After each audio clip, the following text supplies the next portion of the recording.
buenas noches, bienvenidos a este desacuerdo. La semana que ha concluido ha sido una semana eminentemente política. Comienza con la noticia que los dos líderes del movimiento al socialismo, Evo Morales y Luis Arce, se habían reunido en la capital cubana, en La Habana, en una reunión que preparó, se supone, el gobierno cubano con la intención de que los dos líderes se encuentren y puedan solucionar sus diferencias políticas. Trascendió en los medios de comunicación, bueno, en alguno, que la reunión no llegó a nada. Por eso resultó aún mucho más sorpresivo que unos días después Evo Morales y Luis Arce Catacora aparecieran juntos en público, presenciando de manera muy distendida y risueña los Juegos Plurinacionales que tuvieron lugar en el Chapare. Nadie sabe si esa actitud es la que los bolivianos esperan, por supuesto, de sus dos líderes, está o no conectada con lo que ha sucedido en Cuba. Tampoco se sabe si el acercamiento entre Evo Morales y Luis Arce Catacora podría abrir una tregua en las dos alas del movimiento al socialismo, que, según lo que indican las encuestas, ya viene siendo necesaria. Se trata en todo caso de un tema interesante que vamos a analizar esta noche en este programa. El otro tema de la semana ha sido totalmente contradictorio a este primero. Mientras Arce y Morales se sonreían, dos diputados oficialistas del ala arcista, Andrés Flores y Daisy Choque, intentaban derribar a Evo Morales con una acusación que volvería a instalar en un debate ya pasado, fraude versus golpe. Estos dos diputados son claramente amigos del secretario general de la Central Obrera Boliviana, Juan Carlos Huarachi, que, como es de conocimiento público, en noviembre del 19 pidió la renuncia del expresidente Evo Morales. Incluso por ese hecho, el movimiento popular o alguna parte del movimiento popular le llamó Judas a Huarachi. Pero Flores y Choque defendieron a su amigo, salieron públicamente y dijeron que fue Evo Morales el que le pidió en una reunión el propio 10 de noviembre que salga y que pida su renuncia de forma pública. Ninguno de los dos explicaron por qué había sucedido esto, ni qué hubiera ganado Evo Morales con esa acción. Aseguraron ambos que en esa reunión habían testigos que afirmaban que podían corroborar esta versión. Señalaron a Freddy Mamani. Freddy Mamani es expresidente de la Cámara de Diputados. Freddy Mamani salió y desmintió categóricamente estas afirmaciones. Otros que estaban en esa reunión señalaron que a la hora de la reunión de Evo Morales con las organizaciones sociales del propio 10, ni siquiera era una posibilidad la renuncia de Evo Morales. El ex vicepresidente Álvaro García Linera salió también a los medios de comunicación y fue mucho más lejos. Dijo que ni Flores ni Choque estaban en la reunión, por lo tanto no podían saber qué había sucedido en esta reunión. Bien, lo que claramente ha sucedido es que esta es otra de las múltiples maniobras que se realizan cotidianamente entre las dos alas del movimiento al socialismo para dañarse mutuamente. Pero creo que esta vez salió el tiro por la culata. Querían dividir un poco más al MAS, pero en realidad lo unificaron, porque tocaron un asunto sagrado. El relato masista sobre lo ocurrido en el 2019, sobre que fue un golpe de Estado. Como era de esperar, tras las declaraciones de estos dos diputados, Yanine Áñez, Luis Fernando Camacho y otros acusados o sospechados de haber contribuido al derrocamiento ilegal del expresidente Evo Morales, declararon y dijeron que las declaraciones de Flores y de Choque probaban que en realidad había habido un autogolpe. O sea, que la oposición pasó de la explicación tradicional, que en el 2019 hubo un fraude monumental, le llamaron, ¿no es cierto?, y que por eso la gente se había levantado y había sucedido finalmente la renuncia de Evo Morales. Lo que nunca había sucedido, era una teoría que nunca se había esgrimido hasta ahora, es que en el 2019 hubo un autogolpe por parte de Evo Morales. Los diputados Flores y Choque sobre esta acusación ya han reculado, pero los efectos de su falta de criterio político han sido muy negativos para el país. Cuando Ya se estaba saliendo del debate fraude-golpe, un debate que por supuesto es muy polarizante en nuestra sociedad, porque cada uno tiene una versión de los hechos y no va a salir de cada uno de esa creencia, ¿no es cierto? Alimenta mucho la polarización política en nuestro país, que como es consabido, está dañando profundamente nuestro tejido social. Volvimos a un lugar del que parecía que ya habíamos salido, solamente con una variante, esto parece el COVID. Golpe o autogolpe. Hablábamos de golpe versus fraude y ahora hablamos de golpe versus autogolpe. Trataremos también este tema y otros más que han ocurrido esta semana y estos últimos días. Quédese con nosotros en Desacuerdo. Bien, empezamos esta noche, vamos a hacer un análisis de coyuntura, una semana muy movida en política, como lo habíamos anunciado en nuestra introducción. En el estudio tengo a Marcelo Arequipa, politólogo. Bienvenido, Marcelo. Gracias, Susana, por la invitación. Buenas noches. Bien, por Zoom tenemos dos invitados, Luciana Jauregui, cochabambina. Luciana, bienvenida. Buenas noches, Susana. Gracias por la invitación. Un saludo a toda tu audiencia. Y con nosotros está, y por primera vez, le agradezco mucho habernos aceptado la invitación también, Jesús Cantín, periodista. Buenas noches, Susana. Un saludo para vos, para toda tu teleaudiencia. Algo que se nos está haciendo habitual en Desacuerdo es la territorialidad. Tenemos miradas de Santa Cruz, tenemos una mirada una mirada de Cochabamba, tenemos una mirada de Tarija y tenemos una mirada de La Paz, lo cual definitivamente creo que es una característica positiva que empieza a surgir en Desacuerdo. Empezaremos contigo, Luciana, para introducirnos en el tema. La pregunta, Luciana, tú eres experta, has estado estudiando muchísimo eso, de hecho estás haciendo tu tesis doctoral a propósito de toda, digamos, la política boliviana. Entonces, ¿qué es lo que está pasando en el MAS desde tu perspectiva, Luciana? Gracias, Susana. Bueno, ya venimos largo tiempo discutiendo lo que sucede en el MAS, pero creo que en general todos coinciden que a partir de la censura de Castillo se ha abierto otro momento político, ¿no? Es decir, que la profundidad de las fracturas es cada vez más evidente, más notoria, más difícil de tramitar, menos, que es menos posible de tramitar al interior del instrumento, ¿no?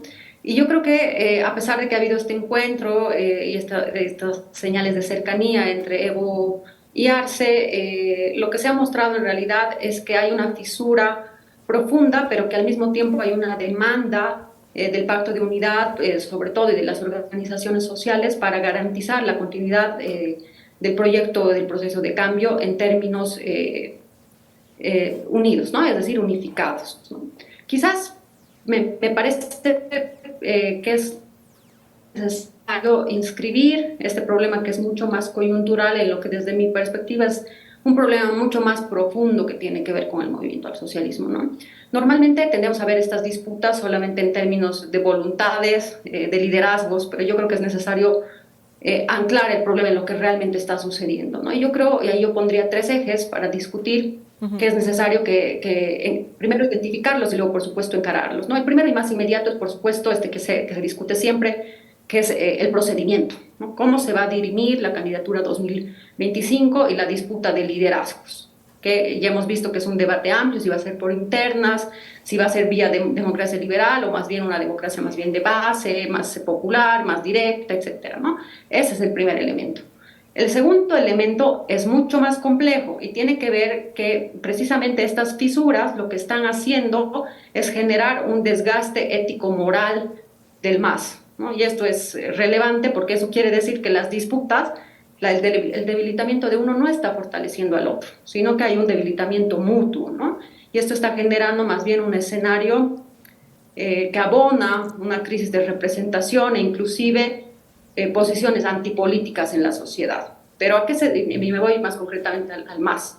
Esto se debe porque empieza a aparecer un problema más fuerte, que es un debilitamiento de las organizaciones sociales, de las estructuras sindicales, partidarias, como instancias de mediación sociopolítica, ¿no? Es decir, que estas instancias ya no son suficientemente legítimas ni logran traducir las demandas de la sociedad al partido y al gobierno. Y este es un problema más profundo, más allá de los liderazgos, ¿no? Y el tercer elemento, por supuesto, todavía más crítico, es el del proyecto, ¿no? Y en otros escenarios lo habíamos discutido, de que la unidad del MAS no pasa únicamente por un pacto entre líderes. Esa es una condición sin duda para empezar a discutir y a dialectizar las contradicciones, ¿no? Pero creo que el problema de fondo pasa precisamente por cómo reactualizar el proyecto del proceso de cambio en función a las nuevas condiciones sociopolíticas, ¿no? Y eso nos da, yo creo, un escenario más complejo que implica mirar más a profundidad estas disputas entre personas, ¿no? Porque en realidad lo que estamos hablando es que se está empezando a poner en duda las estructuras organizativas y también el proyecto político. Dos repreguntas ahí, Luciana, porque me parece súper interesante que lo has dicho y es una cosa de la que se habla poco, en realidad, o se analiza muy poco.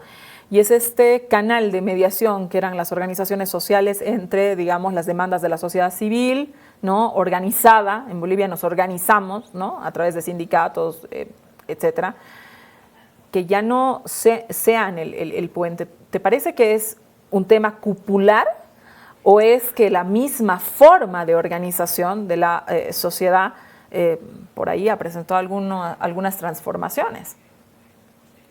Yo creo que en primera instancia hay esta disputa popular, ¿no? De liderazgos, pero como te decía, yo creo que son las propias estructuras sindicales y organizativas las que ya no están respondiendo a la nueva, si se quiere, estructura social y a las nuevas problemáticas que aparecen en la sociedad, ¿no? Ahí te corto. Mi pregunta es, evidentemente hay una tensión entre los liderazgos, pero me refiero a que si este puente, ¿no? O sea, que las organizaciones sociales, se refiere, ya no puedan ser este puente, no lo son o porque sus líderes, los líderes de estas organizaciones sociales no funcionan, como de pronto ha pasado en el 2019, había un montón de dirigentes, pero abajo estaban vacíos, ¿no es cierto?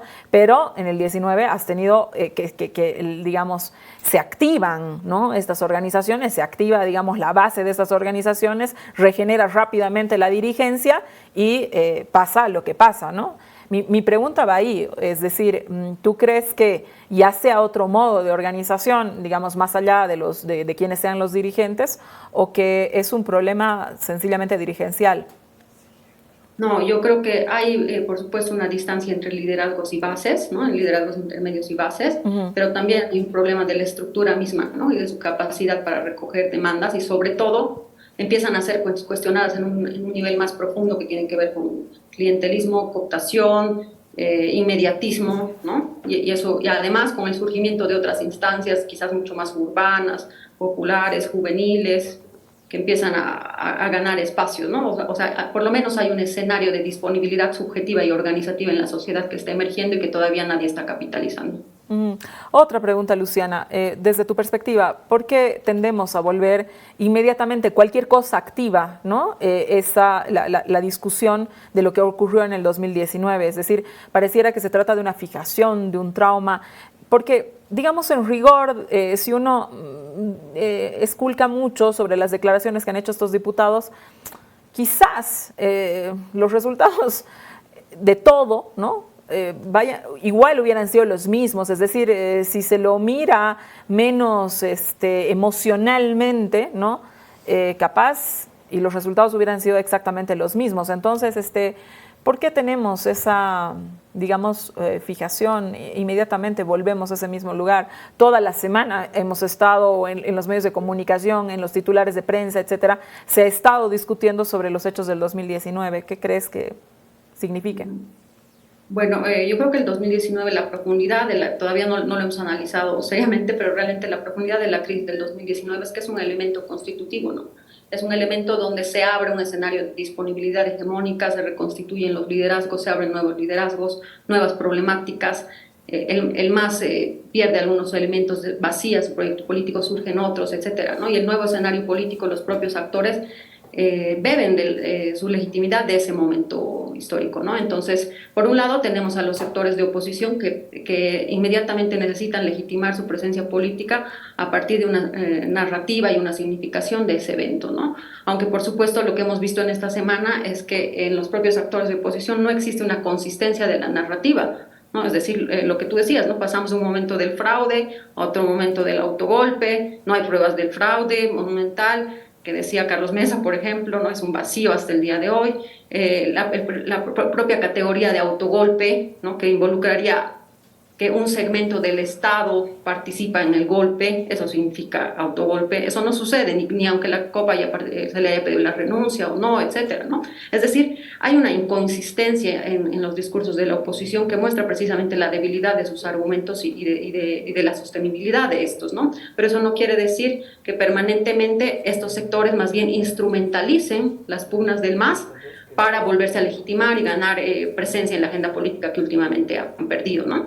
Pero, por otro lado, creo que es importante señalar que el hecho de que este tema haya aparecido y pese a que en último momento se haya generado cierta unidad en el MAS, ya empieza a mostrar que las fisuras internas están empezando a tocar algunos consensos mínimos que no se debían tocar, ¿no? Que eran por lo menos el piso común sobre el que se movían los sectores del MAS, ¿no? Pero ya empiezan a disputarse estos elementos mínimos también de legitimidad, de la interpretación del MAS sobre el golpe de 2019, y eso quiere decir también que hay elementos ideológicos que empiezan a carecer de fuerza, ¿no? Es decir, que priman estas disputas instrumentales en lugar de las disputas más bien ideológicas, programáticas, etcétera. A ver, sigamos en el Zoom, esta vez con Jesús Cantín. Jesús, de verdad que te agradezco mucho estar aquí.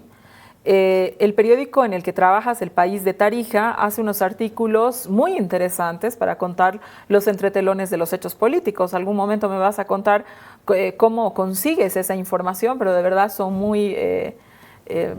son particulares los artículos que se escriben desde el periódico donde estás.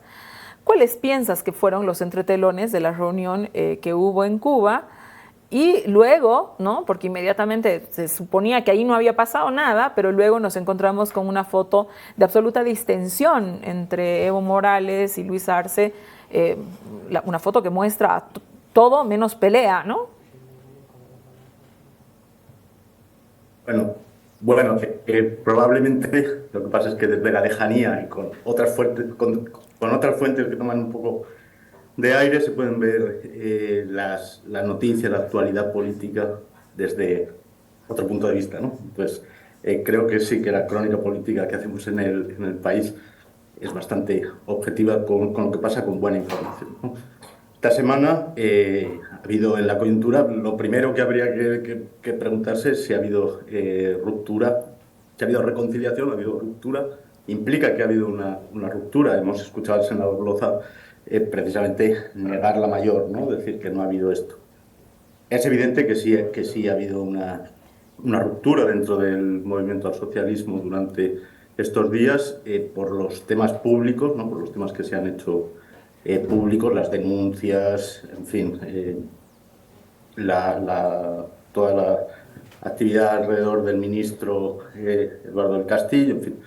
Y otras cosas que no son, digamos, tan públicas, pero que aquí en Tarija, por ejemplo, toda la agenda, digamos, toda la estructura de las descentralizadas ha sido bastante removida en el marco de esta pelea, ¿no? Lo que podemos entender que ha habido no ha sido tanto una reconciliación, sino más bien una suerte de negociación. Sería tal vez hemos ido tal vez demasiado lejos, se ha ido demasiado lejos en estas peleas. El resultado se selló en aquella clausura de los Juegos Plurinacionales, ¿no?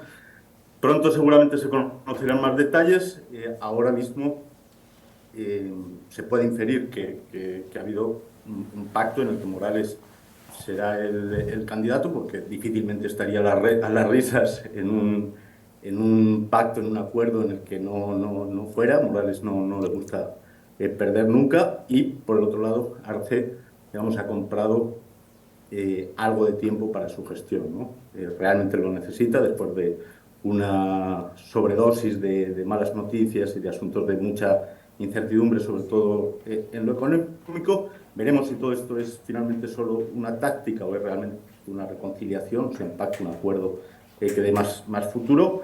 Lo veremos sobre todo en temas puntuales, ¿no? En el corto plazo está encima de la mesa el tema de las elecciones judiciales, están los procesos que se han abierto sobre la gestión de YPF, sobre todo de Teresa Morales, de Carlos Romero, de la gente más cercana a Evo Morales.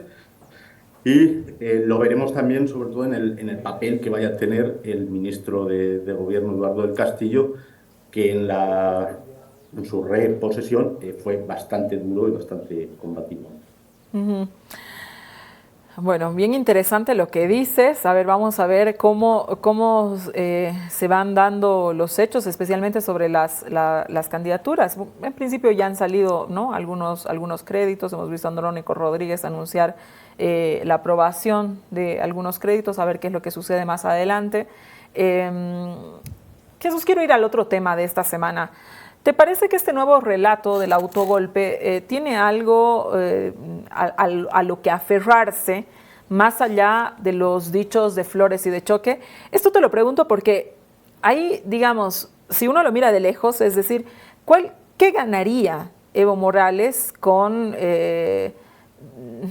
hacer esta petición?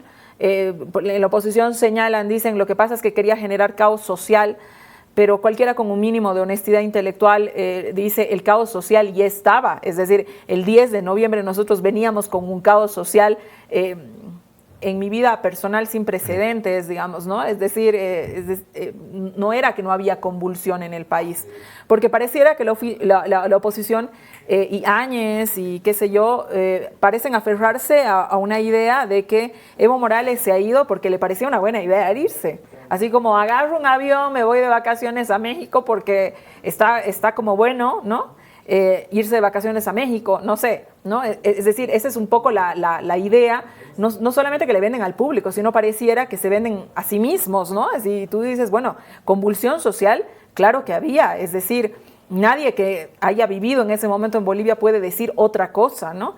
Y uno puede discutir si Morales, post su renuncia, quiso o no que existieran problemas de gobernabilidad.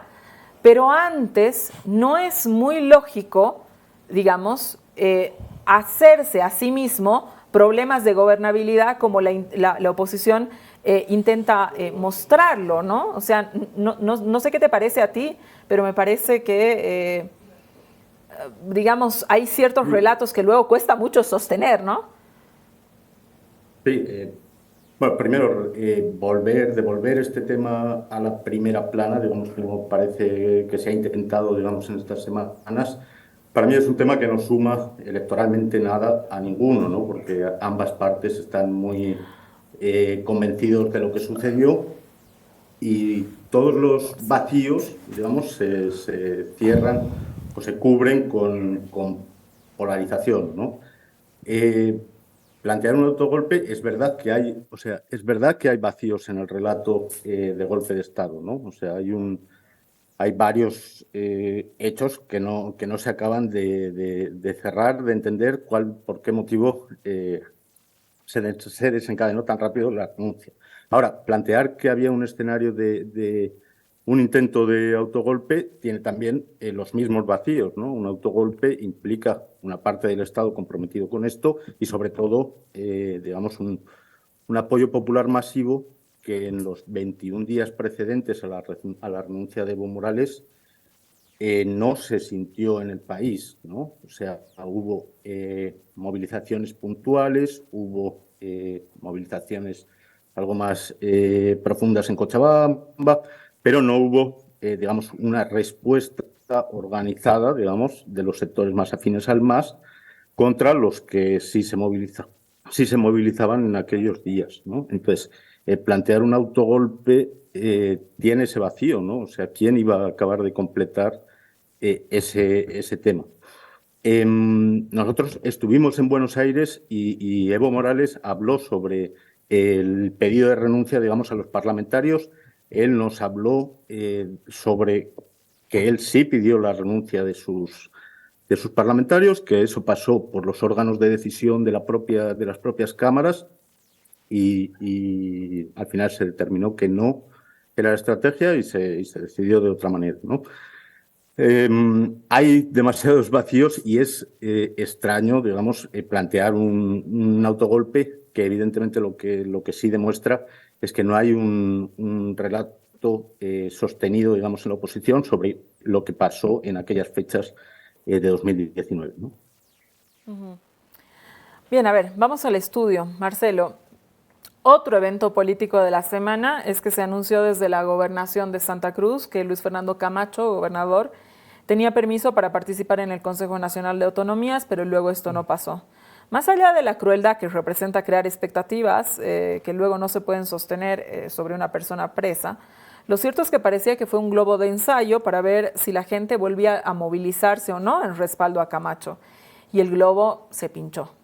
Nadie se movilizó en favor de Camacho, ni siquiera tú veías gente alrededor de la gobernación que haga esto, no veías al día siguiente grandes titulares de prensa que hagan alusión a esto.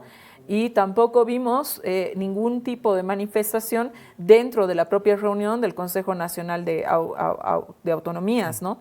Entonces ahí mi pregunta es que la soledad de Camacho, a poco tiempo de una elección con 55%, digamos, en su región, me parece que es importante, ¿no es cierto? No sé qué opinas de esto. No sé cuán importante sea la reconfiguración de fuerza en el propio Santa Cruz que lleven a este escenario. ¿Qué opinas sobre esto?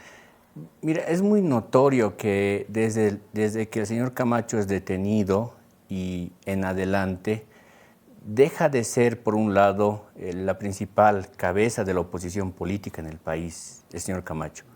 Uno podría haber pensado que a partir de ahí él podría haber despegado incluso mucho más. Creo que ahí se tropezó con un par de cosas, solo dos voy a apuntar ahora mismo. El primer tema es el hecho de que en Santa Cruz la disputa por el liderazgo político de oposición todavía sigue vigente, todavía sigue, digamos, un tema en movimiento muy fuerte, por un tema bien importante ahí. A un lado lo tienes al Comité Cívico de Santa Cruz con el señor Larach, pero por otro lado tienes también al señor Reiniero Vargas y al señor Zvonko Matkovic, que están, digamos, muy cerca, que además lo desplazaron al rector Vicente Cuellar de esa asociación que le llamaron en un momento el Comité Interinstitucional y luego intentaron remozar llamándolo de otra forma, ¿no? Entonces, ahí tienes como dos organizaciones dentro de Santa Cruz, cuando antes tenía solo una que unificaba un solo movimiento que iba en una sola dirección, ¿no? Ya tienes dos. Y si quieres de colita tienes uno más, por eso diría dos y medio que tiene que ver con el señor Agustín Zambrana, que está dentro del búnker, entonces, que también fue candidato para el Comité Cívico de Santa Cruz y no ganó. Entonces ahí tienes una disputa muy fuerte en un... No lo dejaron ser, no participó en la elección. Por eso, pero ahí tienes una disputa muy fuerte en el liderazgo cruceño de oposición política que finalmente termina siendo el liderazgo efectivo al oficialismo de hoy, ¿no? Por un lado. Por otro lado, algo que me llama mucho la atención es, yo he estado revisando en las encuestas de opinión pública cuál era el comportamiento entre las personas que decían si hubo golpe o si hubo fraude en el país. Y esto es muy importante porque tiene que ver con instalación de sentidos comunes y además todo el tema del sentimiento dentro de las identidades en Bolivia. Mira, yo lo que encontré es lo siguiente. Para el año 2020, la primera encuesta que aparece sobre este tema, si hubo golpe o si hubo fraude, la cantidad de personas que decían que hubo fraude electoral era el 73% y la cantidad de personas que decían que había golpe era el 39%, 2020. El último dato que yo tengo es de marzo del año 2023, de otra encuesta, que habla más bien de que la cantidad de personas que piensan que hubo fraude en el país es 49%, y la cantidad de personas que piensan que hubo una suerte de golpe en el país es 45%. Entonces, algo ha tenido que ocurrir para que del 73% haya reducido al 49% la cantidad de gente que piensa que hubo fraude. Es decir, hay un descenso muy marcado, muy fuerte. Y también algo ha tenido que ocurrir para que la gente que piensa que en el país hubo un golpe del 39% haya escalado al 45%. Entonces, tienes ahí un escenario en el que hay casi, digamos, como que una suerte de empate, pero un descenso muy marcado de la gente que piensa que hubo fraude en el país. Y además, esto es lo que decía hace ratito, es decir, la disputa por el liderazgo político. Y eso creo que en realidad no le suma para nada a Camacho en este globo de ensayo que decías muy bien de ahora sí me preocupo por querer participar en el Consejo de Autonomías, cuando el año pasado no había pero ni la más mínima señal de querer participar por parte del señor Camacho cuando era todavía gobernador desde Santa Cruz, ¿no? ¿Algún día se podrán conciliar, Marcelo, esos relatos de golpe-fraude? Hablabas de, evidentemente, ha habido, yo creo que eso tiene que ver un poco con lo que señalaba Luciana, ¿no? El hecho de que la gente tenía una expectativa también de que se presenten pruebas, porque había una duda, ¿no? Una duda que era razonable, evidentemente, ¿no?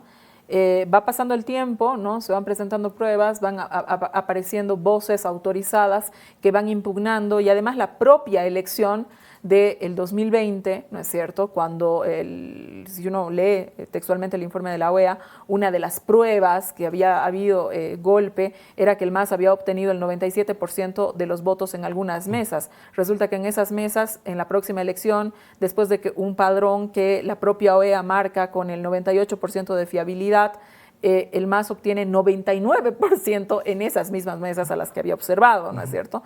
Entonces, hay cosas que se van diluyendo y que, aunque hay muchos políticos que creen la gente no es tonta, ¿no? Entonces, quizás va un poco por ahí, pero evidentemente esto sigue siendo una situación que polariza el país y que daña mucho el tejido social de nuestro país. ¿Crees que exista algún momento donde estos relatos enfrentados puedan conciliar o quedarán en la historia estas marcas de identidad distintas? Lo que pasa es que yo lo que observo, por lo menos por ahora, es que estas dos identidades están soldadas en el país y están fuertemente constituidas. Casi lo vengo diciendo ya en la semana como si fueran dos iglesias. Ahora, está visto que en el tiempo no basta solamente con incluir un mensaje y un relato. A ese relato le tienes que también acompañar, como decían hace rato, de pruebas, de cosas que sean, digamos, para utilizar los superlativos de Carlos Mesa, cosas contundentes, ¿no? Ahora, y en ese sentido, cuando tienes por lo menos dos declaraciones que son, primero, polémicas, y una declaración que por lo menos incluso hasta suena irónica, porque a mí me parece muy irónico que hoy día el bloque de oposiciones políticas dé por válido para reforzar sus propias convicciones dos declaraciones de dos asambleístas del movimiento al socialismo, como si eso fuera, ya esto, aquí se cierra el caso y definitivamente en el país lo que hubo ahora es un autogolpe. Resulta muy contradictorio, irónico, que desde ahí se saque este tema cuando tienes, por ejemplo, dos cosas muy textuales y muy puntuales, Susana. A ver, 10 de noviembre del año 2019, declaración textual. Nadie del MAS debe seguir el proceso post-Evo Morales.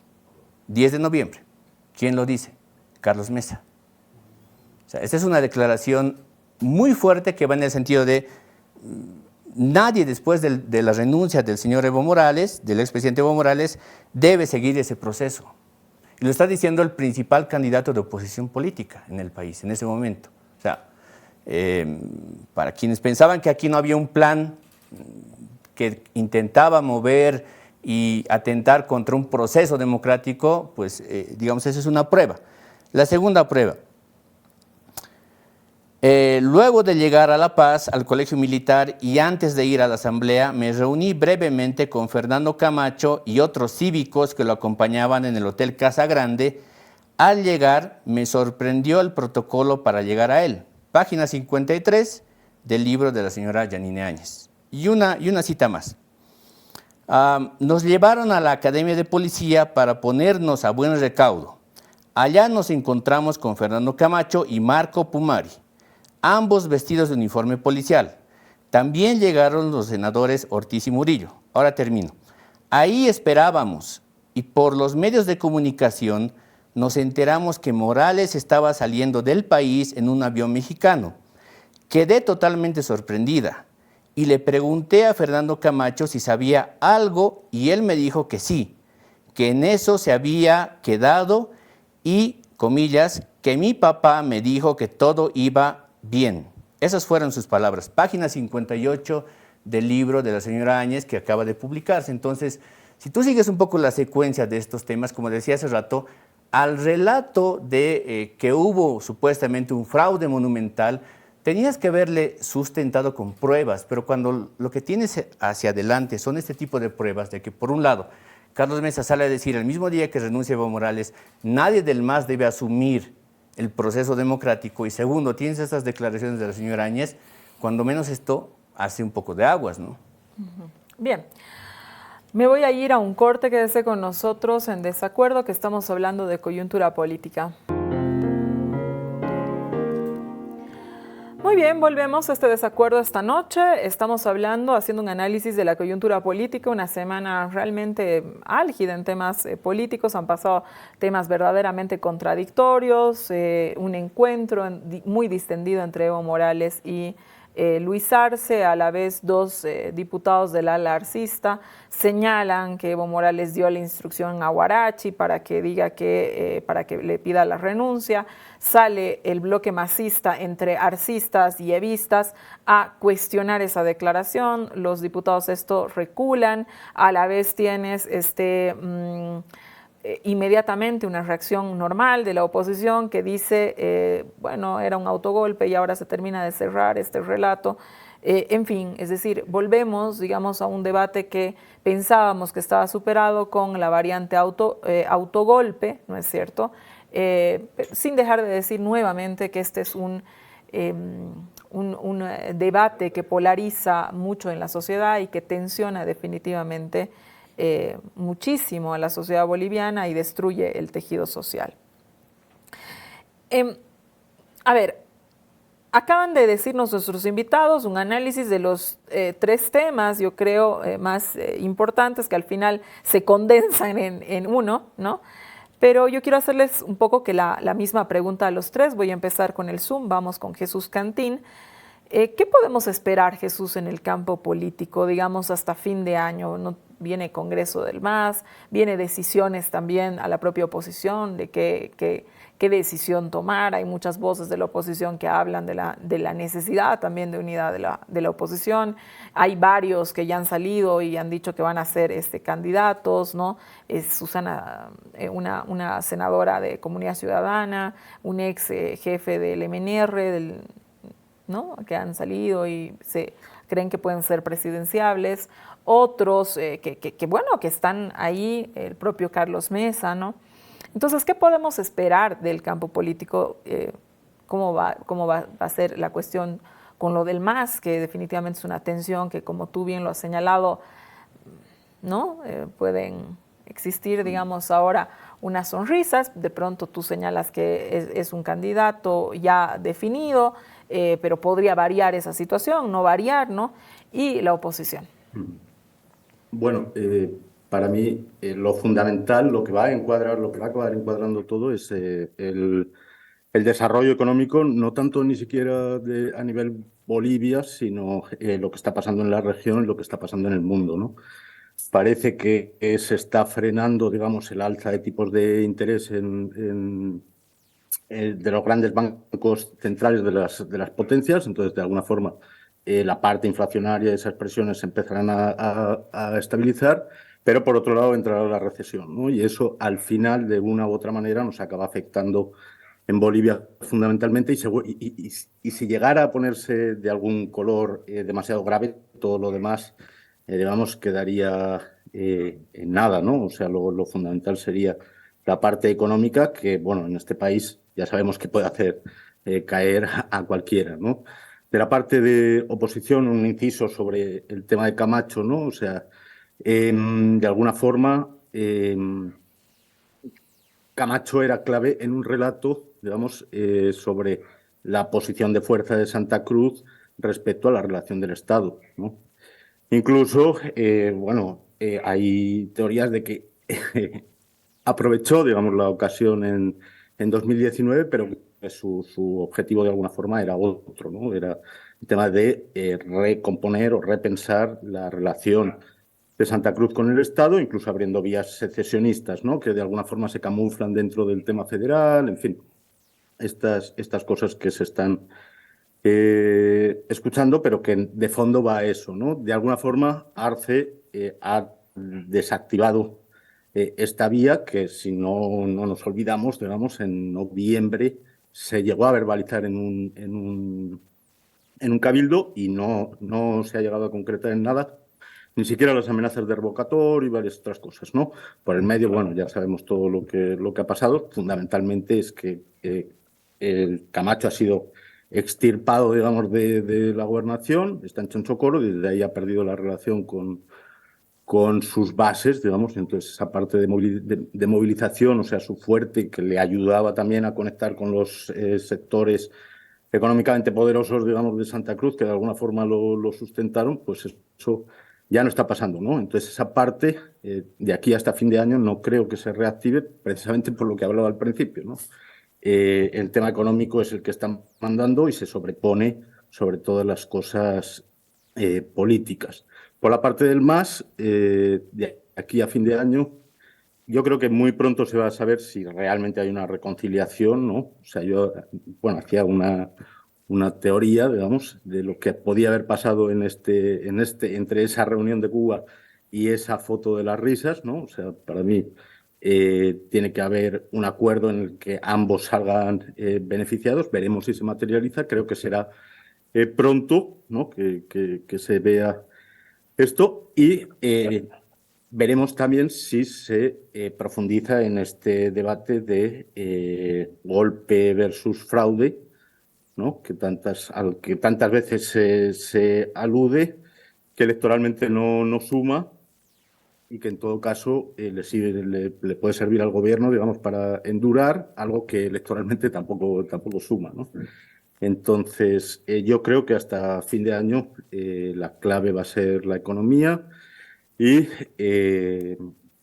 la economía va a ir marcando lo que pueda pasar. Por la parte del oficialismo, digamos, del MAS, veremos si hay un candidato, cómo se resuelve esto del Congreso, o sea, pero todo esto tiene que venir pactado de antes, entiendo. Y por la parte de la oposición, pues bueno, mientras el MAS no resuelva su situación, seguramente van a seguir apareciendo candidatos como han pasado el resto de veces, ¿no? Porque cuando se ve al MAS más débil, todos creen que pueden ganar, ¿no? Y eso les ayuda bastante poco. Les ayuda bastante a perder, más bien. Marcelo, la misma pregunta. ¿Cómo ves hasta fin de año, digamos, al MAS y cómo ves a la oposición? ¿Cómo se recomponen? ¿Cómo se organizan las fuerzas? Mira, como no estamos en un escenario de campaña nacional, no estamos cerca del 2025, estamos cerca más bien de que las organizaciones políticas celebren sus primarias, sus internas. Entonces, mira, por un lado, en el movimiento al socialismo, ¿qué es lo que estoy viendo? La disputa desde fines del año pasado, que se instala primero en un escenario del legislativo donde se dividen las bancadas, dentro del MAS, quiero decir, pasa ahora en estos últimos meses a la calle. Es decir, ya hay constituidas, digamos, si quieres, 2 bancadas, ¿no?, en el legislativo. Pero eso ahora pasa a la calle. Y un punto de quiebre es la censura del ministro Eduardo del Castillo. Ahí yo lo que he visto es que a partir de esa censura se genera una suerte de búsqueda de colchón de legitimidad en las organizaciones sociales a favor del ministro Eduardo del Castillo.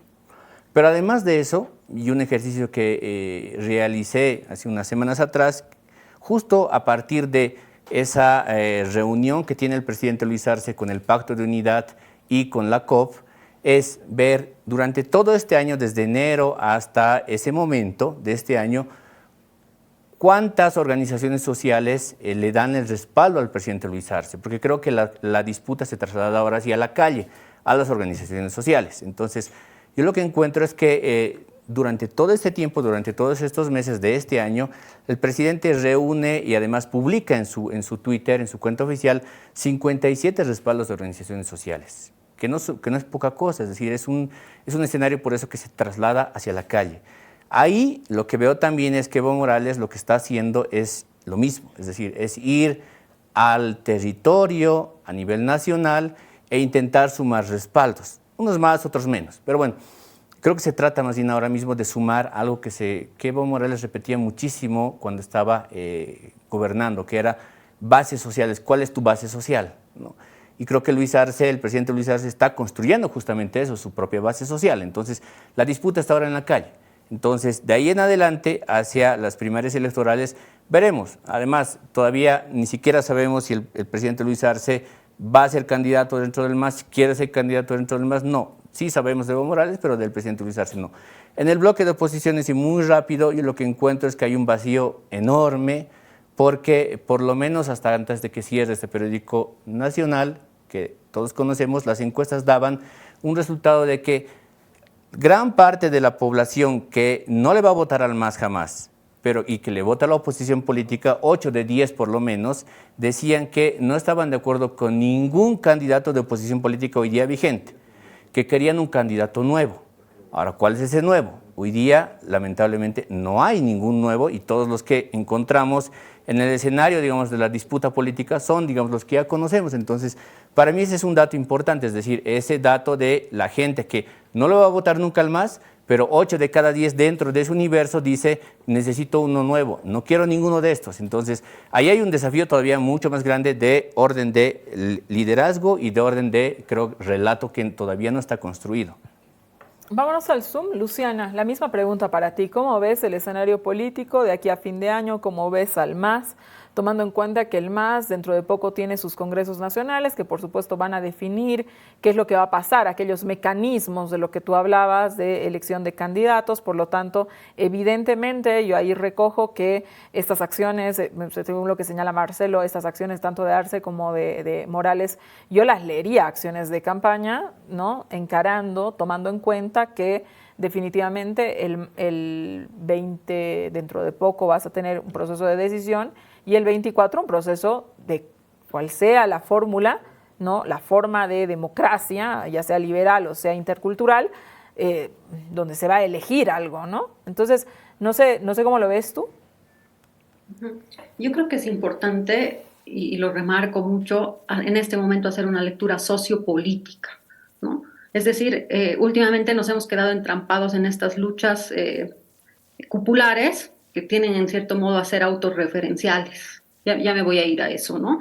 Pero voy a tratar de hacer esa lectura sociopolítica, ¿no? Por un lado, yo creo que en el bloque de oposición tenemos dos segmentos, ¿no? Uno evidentemente es el sector Santa Cruz, el enclave territorial de Santa Cruz, que yo creo que a partir de la aprehensión de Camacho se abre una disputa por liderazgos, pero también se muestran muchas tensiones adentro, ¿no? Y estas tensiones tienen que ver al menos dos, ¿no?